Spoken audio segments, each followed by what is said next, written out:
Okay, you guys, it's about, I don't know, an hour before your 50th party. How you feeling? I feel good. Good. How you doing? Doing all right. There's you, Grandma. So you guys ready? No. Oh, I was going to interview you too, Savannah. How you feeling, Savannah? Good. Savannah's going to sing. A little bit nervous. Oh, you're going to do great. She's the bodyguard. And how are you guys doing? Is your job going well so far?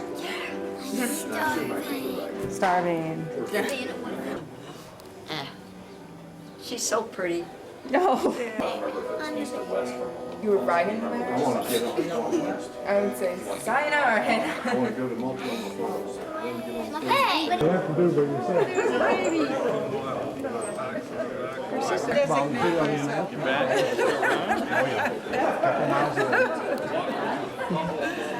Beautiful hair. You're Esther's granddaughters, right?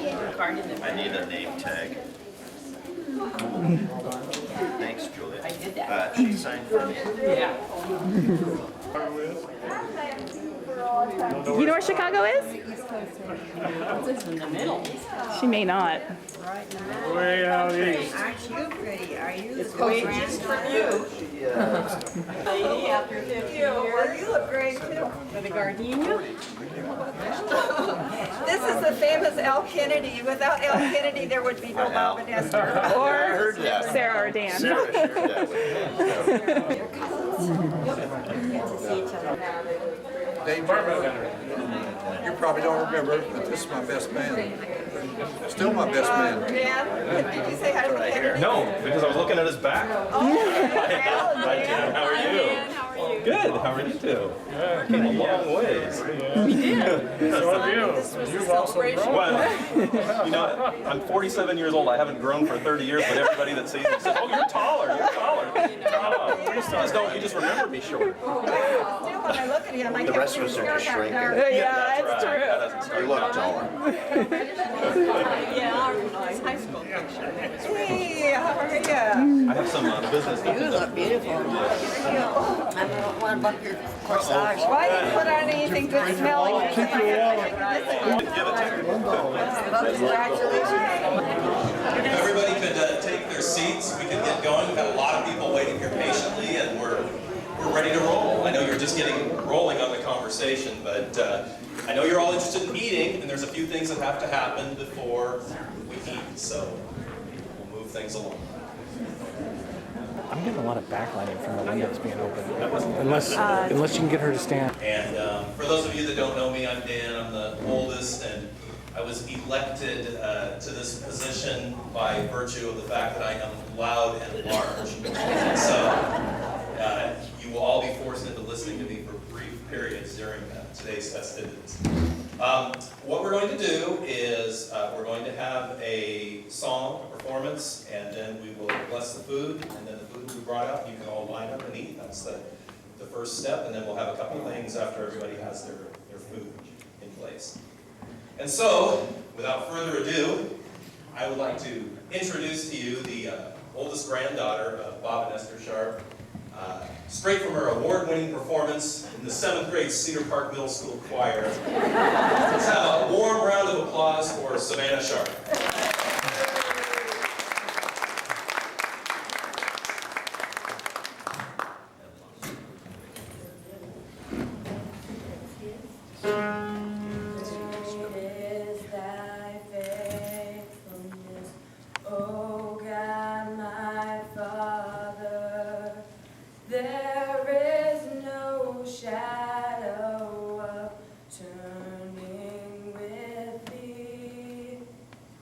Thou changest not thy compassions, they fail not.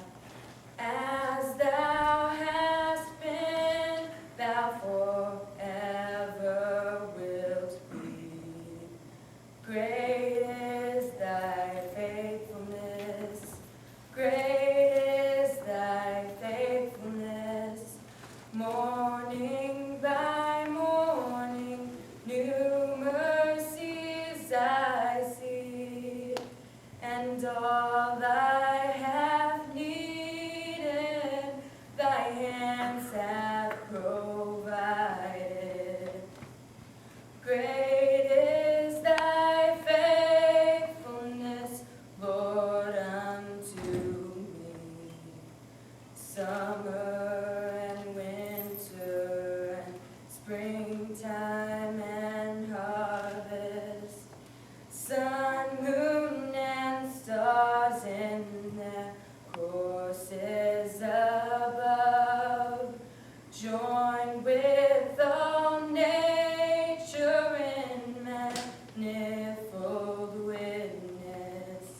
to thy great faithfulness, mercy and love. Great is thy faithfulness, great is thy faithfulness.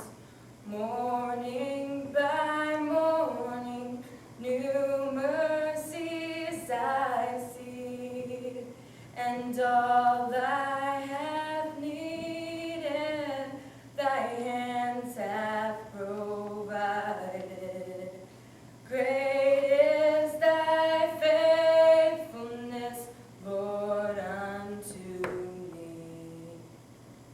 Pardon for sin and a peace that endureth, thine own dear presence to cheer and to guide, strength for today and bright hope for tomorrow.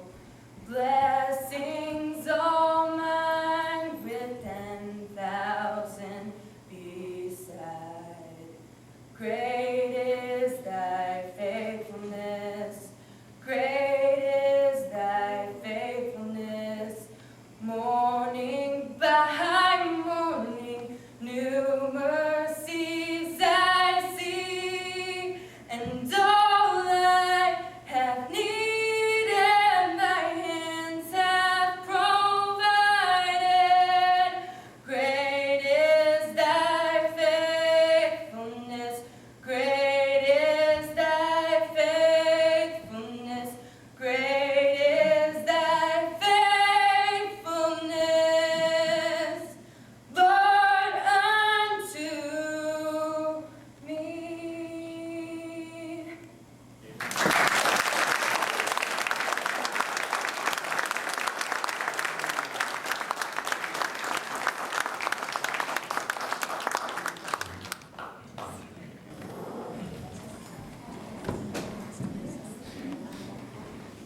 And yes, I'm still taller than you.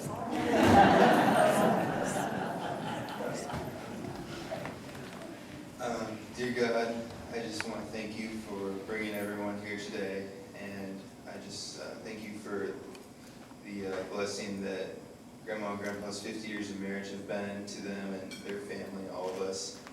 I just pray that you would nourish this food to our bodies, help us have a wonderful celebration of these 50 years, and bless the many more years to come. Amen.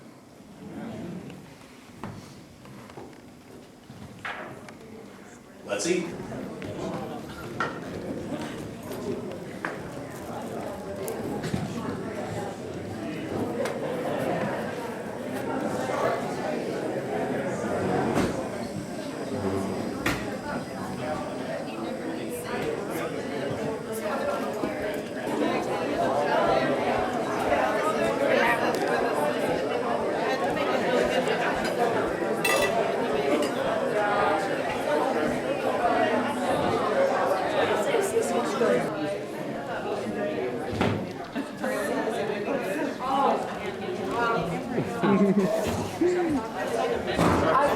I think they just started doing that, yeah. They're on there.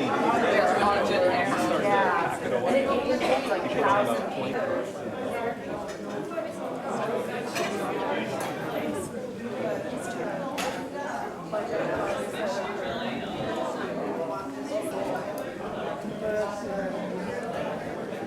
All amazing people. Looks like it has a little bit of talent in it.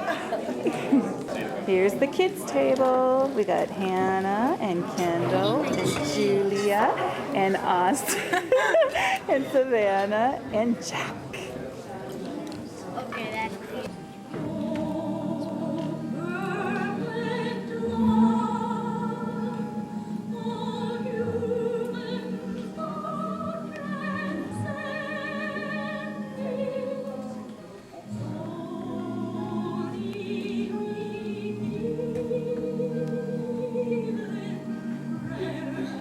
Before thy throne.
Robert Sharp. Paging Robert Sharp to the cake, please.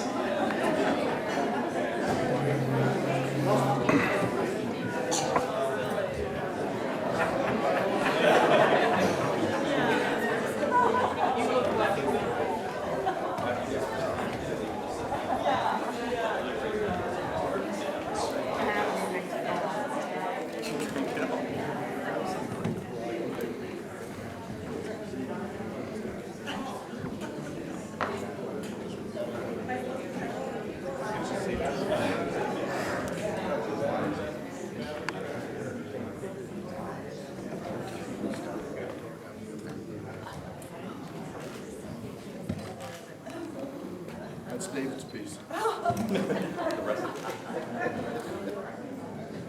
Is one enough? we need a plate.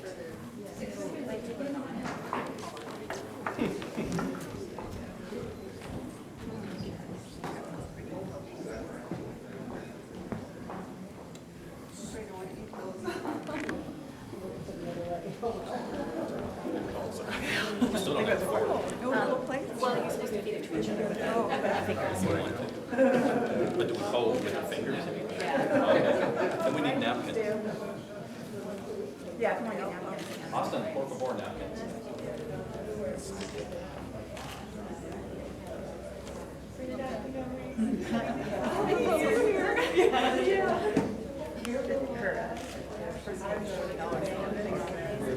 Oh, really? Okay, so go ahead and just pick up a piece and give it to each other.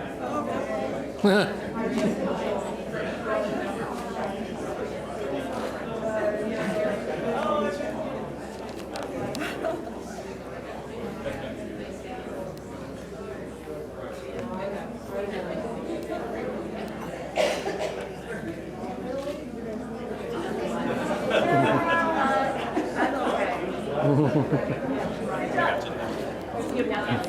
You need napkins. And then you guys can sit down. But now I'm kind of on my own, so I get to say whatever, which is great. And what I'm going to do is talk for just a second, and then I'm going to raise a toast. Don't raise your glasses yet; your arm's going to get tired. And then once I'm done, anybody that's interested in coming up here and saying anything at all, please feel free to, because you know, whether it's halfway between a roast and a 50th anniversary. So no, I kid. Well, back in There goes your inheritance. sorry. There goes your inheritance. Yeah. Way back in 1959, my father had a roommate named Al Kennedy. And Mr. Kennedy and his wife Jan are here tonight. Can you raise your hand just for a second? And they came all the way from Illinois to be here. And that is probably the biggest round of applause you will ever get for being called a roommate. That's good. But there's more to it than that. Al set up my mother and my father on a blind date, and it went very well. And it was a very good thing that it did go well, because there are 7 of us here that owe our very existence to his setting them up on this date, and this date going well. And so fast forward to the date that you saw on there, September 10th of 1960, and they were married. Al was the best man at the wedding. And fast forward a couple more years, and 1, 2, 3 kids in 4.5 years, and they were in that part of marriage where you're so busy raising children. And as a parent myself for the last 19 years, they let us get away with things that would not fly in my house. Just crazy stuff. If it flew, swam, wiggled, crawled, slithered, it escaped. It was a pet in our house. And we had forts. We built forts in the front yard. We built forts in the backyard. We bought forts from neighbors and rolled them over into our yard. And they put up with all of this. I remember my brother and I, for a time, deciding it was a good idea to jump off the roof of the house. And we did that a few times. And then they even gave us the latitude, when my brother and I were, I don't know, maybe 10 or so, to pick carpeting for our new rooms downstairs. And what did we pick? We picked 1970s bright green AstroTurf. That's right, the kind that if you even touch it, you get a flesh wound. And they let us put that in our room. And it was amazing that what they put up with. And I remember many times in the summer, my mother, us talking her into sleeping out on our deck with us. Under the stars, nothing over, and we ridiculed her for having to bring an air mattress out there. You know, she should be able to just sleep on the ground like we do. And then my poor father's car. I crashed that car so many times. I crashed it and crashed it and crashed it. And in fact, one time when I was showing my brother how I crashed it the previous time, I crashed it again. Yes. I drove that car through Mount St. Helens Ash. I abused that car, and my father put up with that. I can't imagine putting up with the same kind of thing myself. But eventually, you know, after spending 25 years raising kids, then they moved into the phase of marriage where you no longer are quite so busy, and they got to spend a lot more time with each other. And this, I think, is where almost every marriage, people are different. There's many times differences between people. And they were discovering this and figuring out how to work with it. And for example, my father was a navigator in the Air Force, and my mother basically needs a trail of breadcrumbs to get back home from anywhere. Differences. My father, in a long line of sharp men hating to shop, just hates to go shop anywhere. And to my mother, it's a sport to go shopping. Very important. In fact, I remember at my grandfather's 50th that I think my father was the one that had to take him into a store to buy a suit for his 50th. And that was the first time he had been in a store for 25 or 30 years, something like that. So I hate to shop too, so does my son. So it's in the sharp men genes, certainly. And the other thing, another big difference between these two is that my mother is very social, and she likes nice things. My father is a minimalist. He would be happy living in a concrete bunker if he had an adequate supply of Mountain Dew and an autobiography of Warren Buffett. He would be very happy that way. But my mother, she would stay till the last person is still in the room. And my dad's trick over the years for that was to start the car, and if she didn't come running soon enough, he would start heading back towards his concrete bunker, and she'd have to hightail it to make it get home. But like all good marriages, in spite of these differences, they did learn to develop a system, to get along. They raised a great family. They were great parents. And a 50-year happy marriage is just not something that you see that much anymore. And you know, to be here on their golden wedding anniversary is a real treat for me, and I hope something that my wife and I get to do someday as well. And so this is the time when you can actually raise your glasses. I'm done rambling, and I just want to raise a toast to my parents on their 50th wedding anniversary.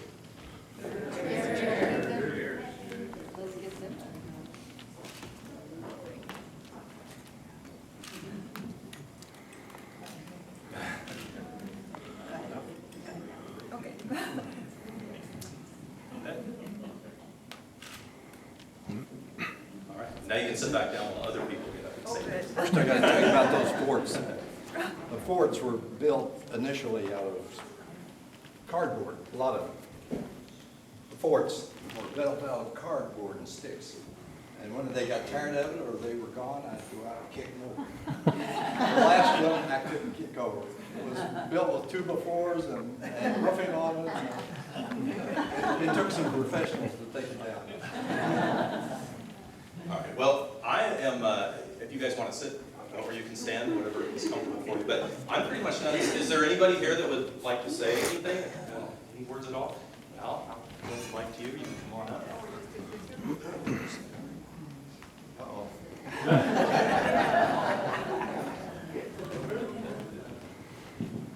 Well, since Dan introduced my wife and I, Jan, and gave us such a nice introduction, it's an honor to be here, probably the longest distance. Is anybody here further than Chicago, Illinois? No. And it was not our plan to be here today, because 2 months ago we had our 50th anniversary. We preceded Esther in marriage. I won't say anything about the other one, but a card came in the mail from Bob and Esther. And we've stayed in contact over the years because we shared our families in the early years of our marriage, an apartment house, brand new. The Sharks moved in first, and a few months later we moved into that apartment house because Bob and I were acquainted with one another for a couple of years before that, even before Bob and Esther were married. And that brings me to the reason why I stood up here today, because I'm probably the only one in this room, including Bob and Esther, who knows the real story of how they met. Take notes, Sharp family. This is your chance to get the real horse's mouth story. Do I get my inheritance back now? We'll see. Bob and I have known each other since the summer of '59. We met at the computer school at Bowling Company, fresh out of college. I from Northwestern and Bob from Brigham Young. We spent 2 weeks in computer school together and got acquainted. And then the computer school ended. He went to a job and I went to another job in Boeing. And we were swallowed up in the bowels of that gigantic company which some of you may know. A few months later, after a boarding house experience and an alcoholic lady's basement room experience, I finally in desperation called Bob and said, Bob, how would you like a roommate? In the meantime, we struck up a friendship. Bob promised to teach me how to play golf. By the way, Bob, I still think you owe me on that promise. Anyway, he tried, but I was not a very good student in that regard. But we went bowling in the winter and played golf in the summer. And at Christmas time that year, I was in my bowl room at bowling, or whatever you call those, desk where there was a bunch of desks and phone lines hanging. We had phone lines in those days, by the way, for you young people. Phone lines were hanging from the ceiling, and the phones were ringing continuously, and we all sat in these bullpens with desks. And here comes this sweet, sweet young lady. And I said, Bob, by that time, we've been rooming for about a few months. And I could tell he was getting a little restless. He was a little older than I was. Few years. 6. And he would get a little tired of just bumming around with his roommate, going bowling and playing golf. And here comes this sweet, sweet girl selling Christmas tickets to her, where was it? Wherever you worked. Staff Christmas party. Staff Christmas party, wherever she worked, in some other bullpen area. And I looked at her and I said, gee, I got a guy there that I'm rooming with. He's probably getting tired of me. Maybe he'd prefer her. And so I got it, but I wasn't correct in that assumption. Because Esther said, would you like to buy tickets to our Christmas party? I said, well, my sweet bride-to-be was finishing college back in Illinois. And I said, well, I'm engaged, but I have a friend. She said, if you go with my friend as a favor, I'll go with your friend as a favor.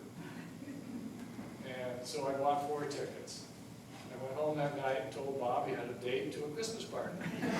Oh, moan and groan.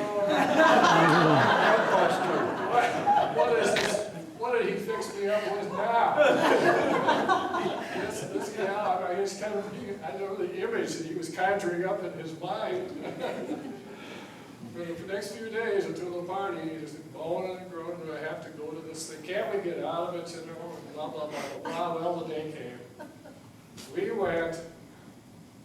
He dropped me and my friend off, he and Esther, at her place in my apartment. I went to bed, and I didn't see Bob till daylight the next morning. He came stumbling in and said, boy, there is really some kind of woman.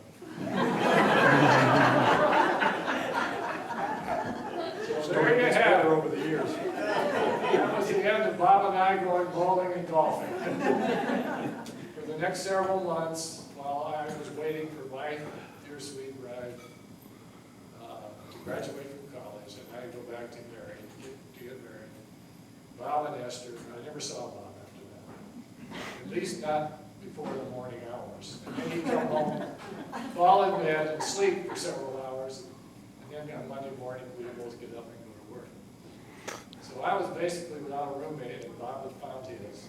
I'm happy to say, and proud to say, this is a special occasion for me and my wife, who that next year we were both married. It was 2 months apart. And to be here is a very honor and a thrill for Jan and I, because when we got our card from Esther and Bob, was in there an invitation to this event today. And we sat down, this was just a little over a month ago, and said, such a special friend, two friends, Bob and Esther.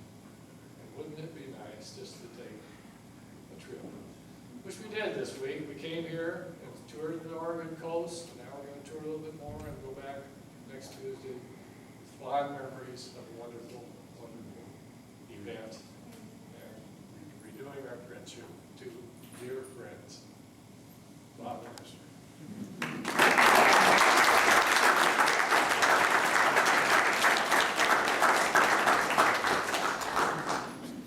Well, I wouldn't want to have to follow that up, but anybody want to try? Anybody want to say anything? How about you, Mama? You want to say anything, or Dad? Okay.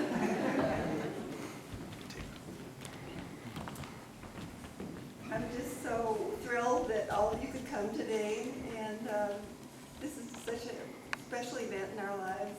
It's been a wonderful 50 years, and we just are so grateful to our children for doing this for us. It's been great, just a day that we'll always remember, and thank you all so much for making it so special coming, and God bless you all.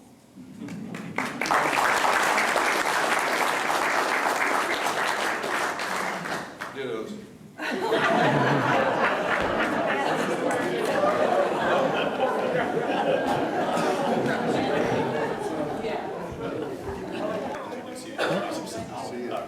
Oh, you got one more coming. It's my brother disrupting the party there. Brothers. I'm Dave Ramsey. I'm Bob and Esther's nephew. This is another one of her nephews, my brother Dana and my other brother Craig. Back, we're all here with our wives. We drove down from Federal Way, Trollop area, and so it's really a privilege to be here. And my mom was Aunt Esther's sister, one of 5 sisters. 5 total. 5 total. And I have a lot of great memories that involve the Sharp family, especially from way back. I think it must have been maybe 1960. You guys had Christine, my sister, and I come and spend a weekend with you at your apartment. And they had a swimming pool, which was a huge draw. And I remember spending a lot of time in the pool. I don't remember your wedding, but I do remember that swimming pool. And that was fun. I remember we went to see, I think it was the same weekend, we went to see How the West Was Won in the Cinerama Theater. And was that a weekend that we went to a hockey match too?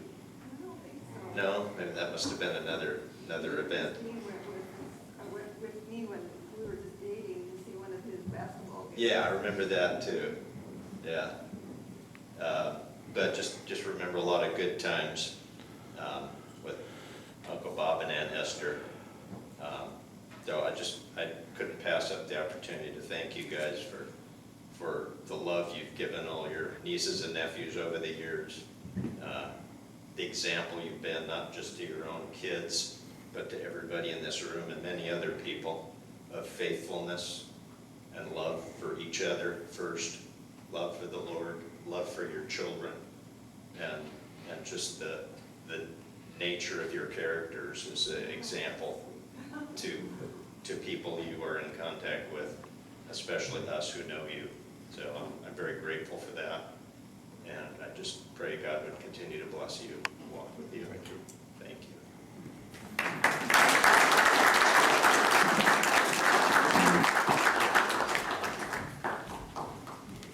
Well, I was wrong. He was able to follow the bell. Anybody else want to say anything? Going? All right. I guess we'll cut the rest of the cake.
About your parents. Yeah, your parents look like Bonnie and Clyde. Well, that was the days. Take lessons like that He did I know. in high school That's what Mom and Dad were saying. and in college. There's a lot of